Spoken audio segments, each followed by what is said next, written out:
I feel like this discussion is a very interesting one.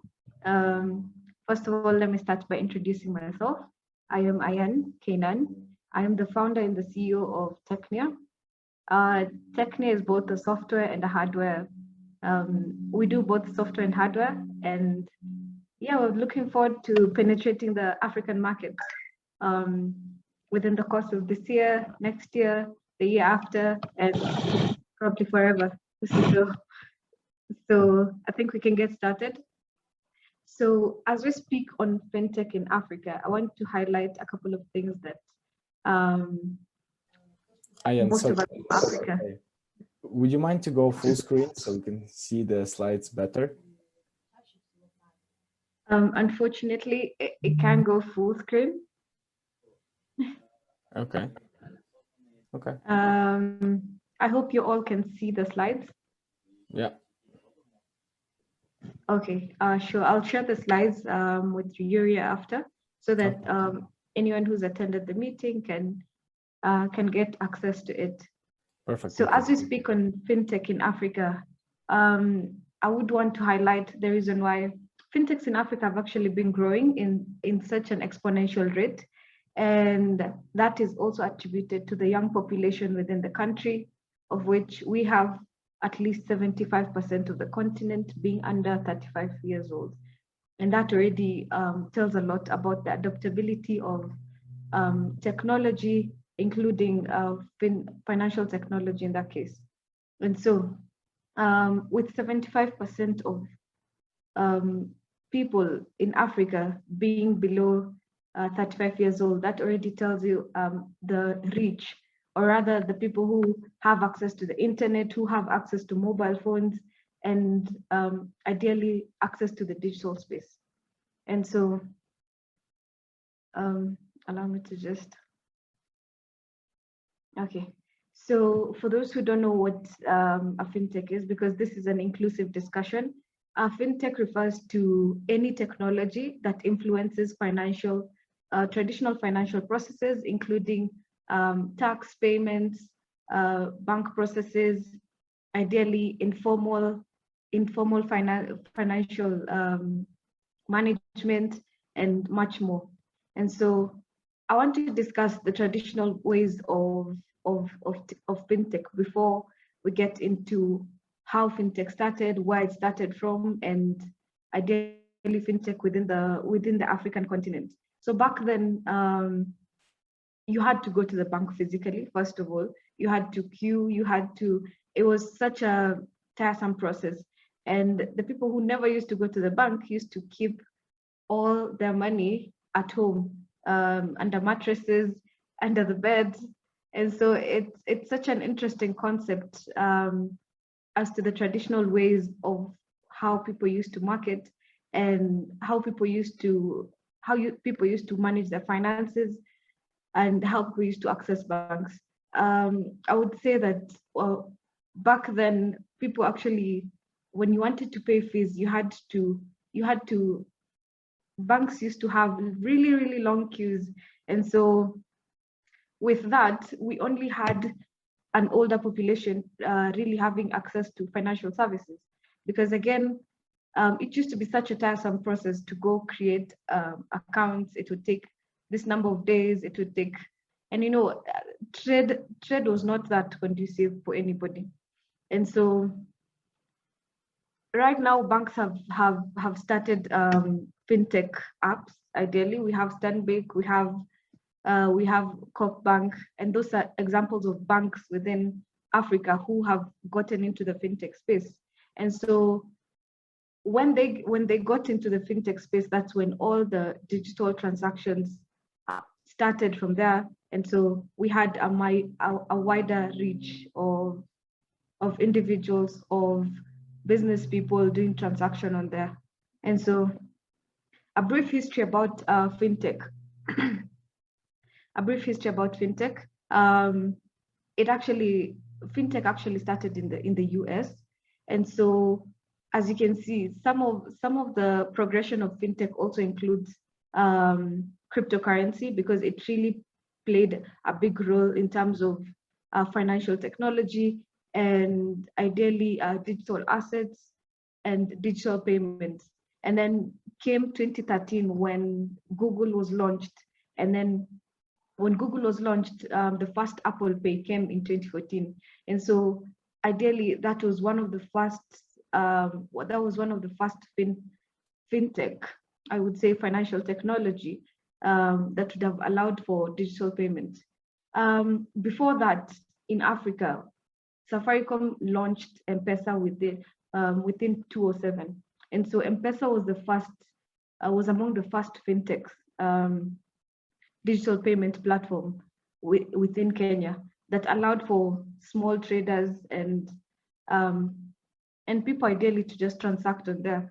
And I want to show you the impact of specifically MPESA because it has been quite at the core of, it's one of the most popular fintechs, or rather, fintech started by a network company. And so I want to speak, before I go into that, I want to speak a bit about fintech progression according to transactional value and how digital payments are lending the way, followed by personal finance and alternative lending. And so in this case, we do have a very young African population, which is ideally unbanked. And so when I speak by unbanked, I mean these people don't have bank accounts in banks, because ideally most youth in Africa live below a certain poverty line.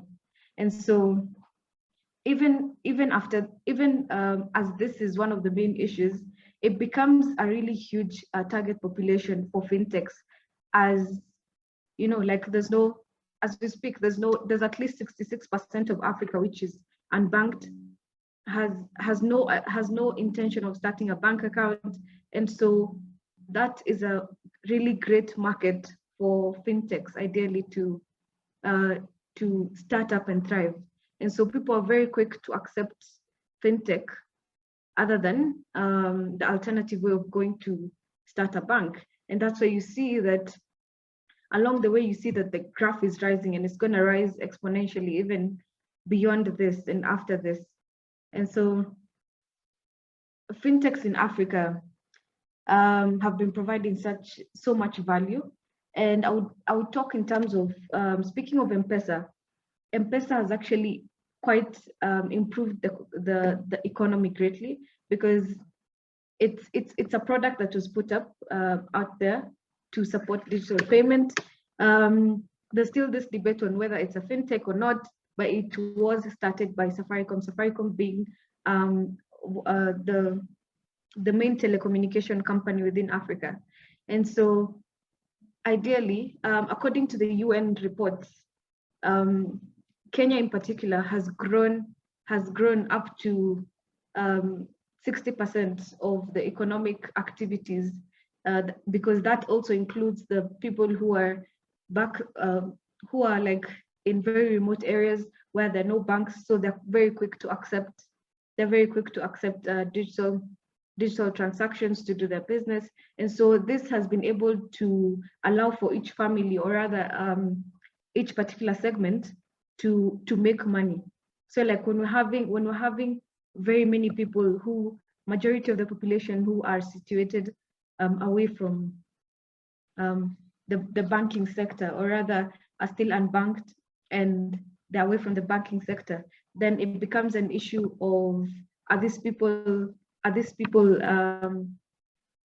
really going to contribute economically? Because again, they have no way of trading, so they will need to actually, ideally it makes things very conducive, because MPESA has been able to promote economic activity. Jumia has always been using MPESA, and also other businesses in Africa have been using MPESA.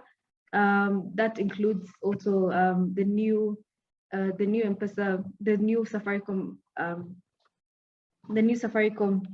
setup within Ethiopia.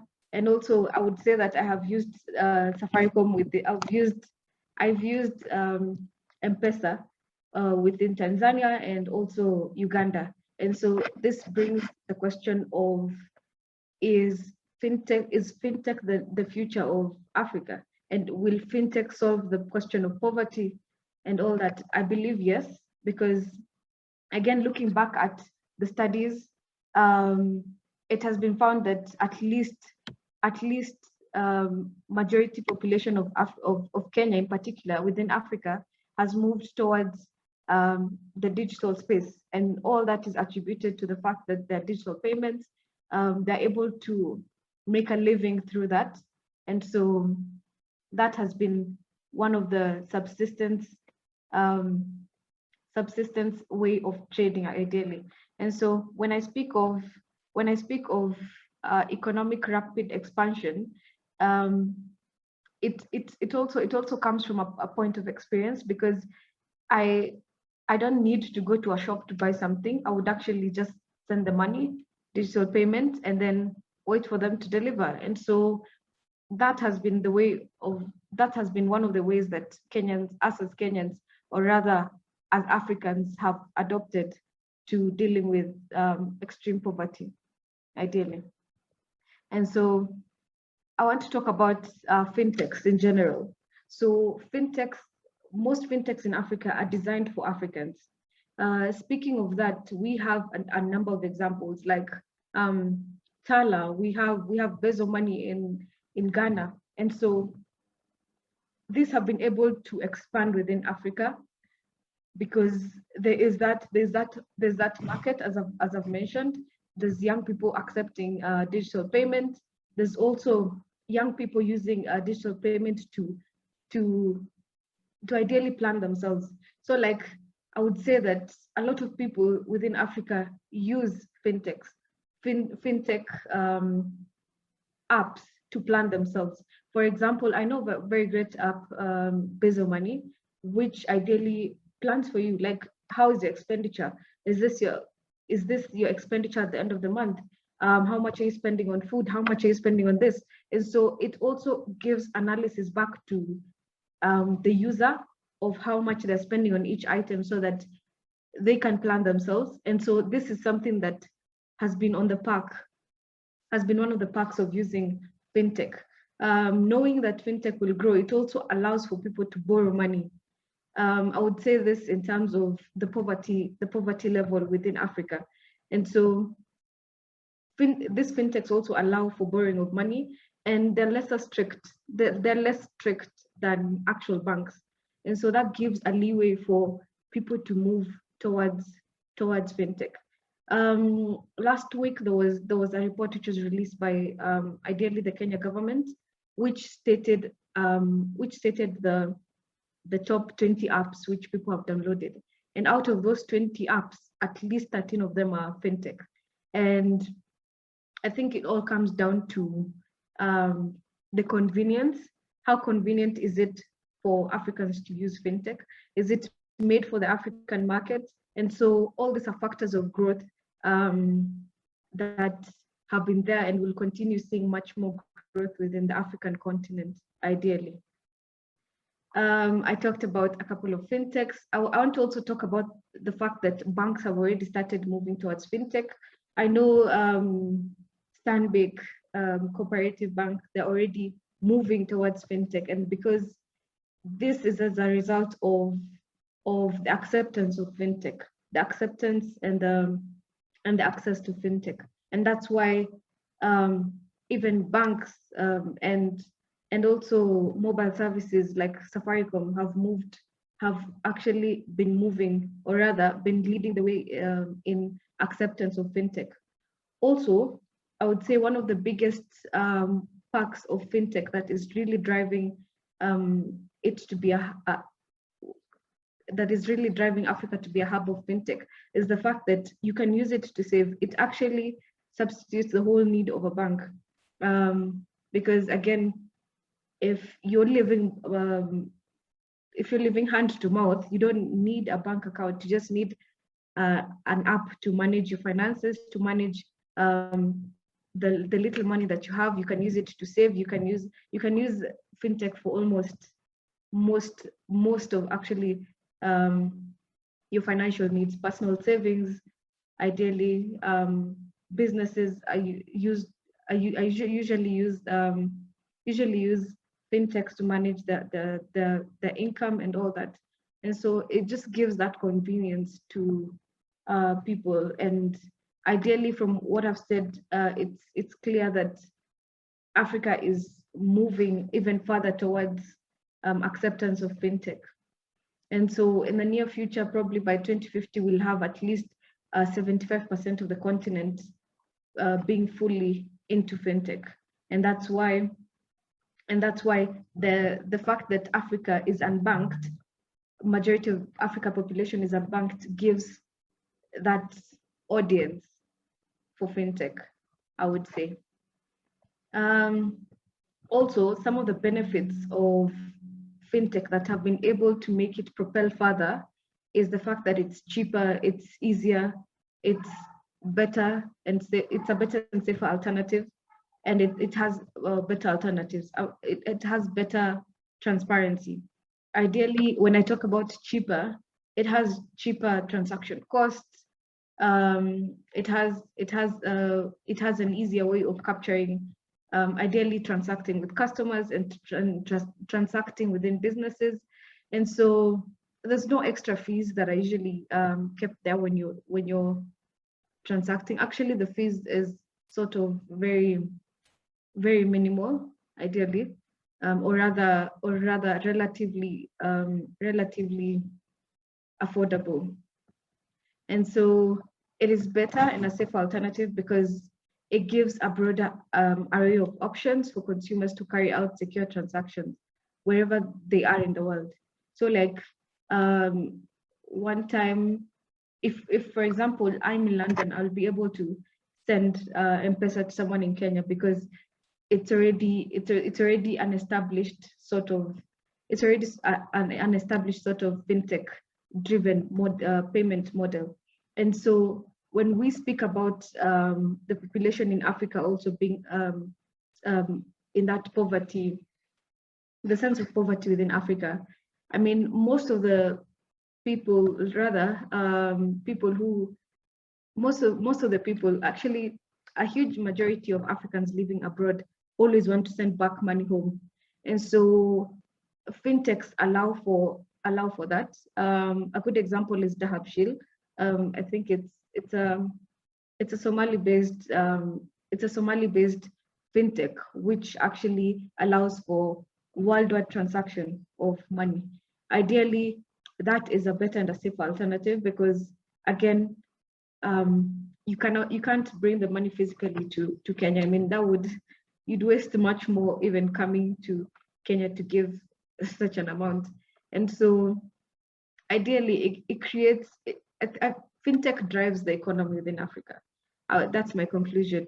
Fintech drives the economy within Africa. And so I would want to speak about some of the challenges that fintech have been facing, and that include proper cybersecurity measures, data management and security, and then also tech boundaries.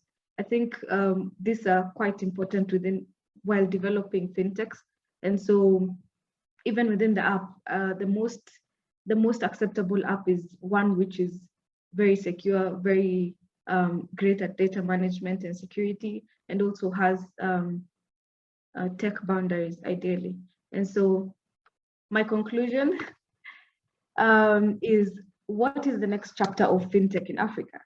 From statistics, it's shown that majority of the population will continue being unbanked and will still accept fintech as a mode of payment and also fintechs are growing, and so we will have more youth, more elderly people coming onto fintech, and so in the African continent we'll have more of digital acceptance.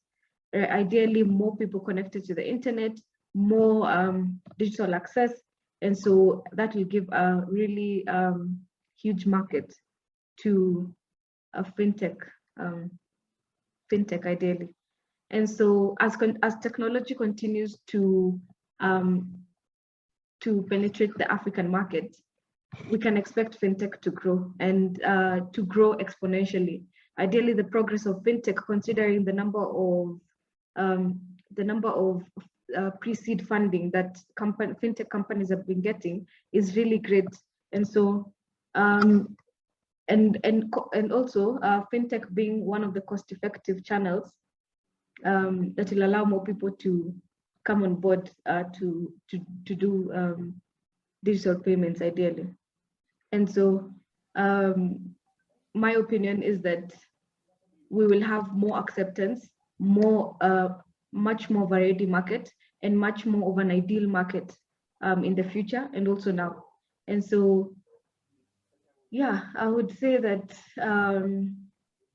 how we deal with money has been ideally been improved by advances in technology and encouraging us to invest in a better future for Africa. Thank you. Thank you so much, Ayan. Thanks for the presentation. Can't agree more. I think your predictions make a lot of sense. Thanks for the keynote. There is a question to you, a couple of questions in the chat. We have to be aware of time, so if you don't mind, please answer them in the chat by typing.